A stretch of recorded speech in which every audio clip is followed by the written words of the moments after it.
ए शरीर क्षणस्थायी एकथा आमे कहूनु। ए दृश्य देखिबा परे आपण भी कहिबे सतरे ए शरीर किछि नुहे। आज भल अछि तो सब किछि ठीक अछि, किंतु जदि छोटिया अघटनटे घटी जाउछि तेबे बंचिबा आम पई मुश्किल होई जाय। खास करी बाल्य अवस्था जदि कोनोसी अघटन घटुछि तेबे जीवनटा जेमिति असह्य होई पड़े। तेबे आमे कहूछु माधवपुर ग्रामर 14 वर्षर बालक बाबुली बारिक कथा, जी कि एबे छिड़ा होई दुई पादरे चलिबा पाई करूछंती संघर्ष। छुआ बेलू बिछणारे पड़ी छटपट हेउछंती आ अर्थाभाव कारणरू चिकित्सा मध्य पाई पारु नाहंती। किंतु ए खबर जानिबा परे महानता देखाइले मुख्यमंत्री। असहाय को दैव साहा हेला भली बाबुलींकु साहा हेले मुख्यमंत्री मोहन माझी। दीर्घ दिन हेब जटिल स्नायुगत रोगरे पीड़ित थिले भद्रक जिला चांदबाली माधपुर ग्रामर 14 वर्षर बालक बाबुली बारिक। गरीब परिवार बाबुली अर्थाभावरू चिकित्सित मध्य होई पारु नथिले। छोट बेले एक दौड़ी झुंटी पड़ जाइथिले, जहा फलरे बाबुलींकर गोड़ भांगी जाइथिला। तापरे अनेक मास पर्यंत बिछणारे पड़ी रहिथिले।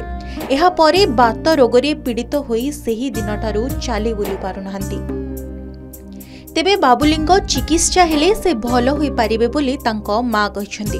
तेबे ए विषय रे मुख्यमंत्री विभिन्न सामाजिक गणमाध्यम एवं अन्य गणमाध्यमरू अवगत हेबा परे जिला प्रशासन को तुरंत चिकित्सा सहायता जोगाई देबा पई निर्देश दैछंती। सरकार जे संपूर्ण 30,000 टंका छाड़ी दायित्व नै जो तार चिकित्सा पई आमे निहाती भाबे खुशी होबु।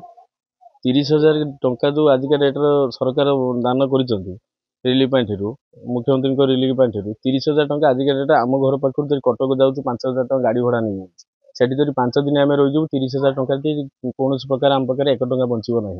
जब 30,000 जगार तार उत्तम चिकित्सा जदि मुख्यमंत्री महोदय ताकू उत्तम चिकित्सा कराती डॉक्टर को लगाई सुस्थ करी एठी पठाती ताहले आम अत्यंत खुशी हबु। एथि सहित मुख्यमंत्री को रिलीफ पांठिरू तांको परिवार को 30,000 टंकार आर्थिक सहायता जोगाई देबाकू निर्देश दैछंती।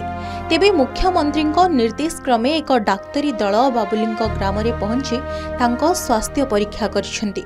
स्वास्थ्य परीक्षा परे परवर्ती चिकित्सा पई तांको कटक एससीबी मेडिकल को नेबा पई व्यवस्था करा जायछि। सेपटे सहायता पई मुख्यमंत्री को धन्यवाद जणाइछंती परिवार लोके।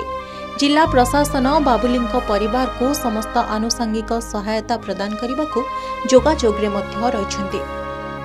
चांदबालीरू देवाशीष पाढ़ींक रिपोर्ट के न्यूज ओडिशा।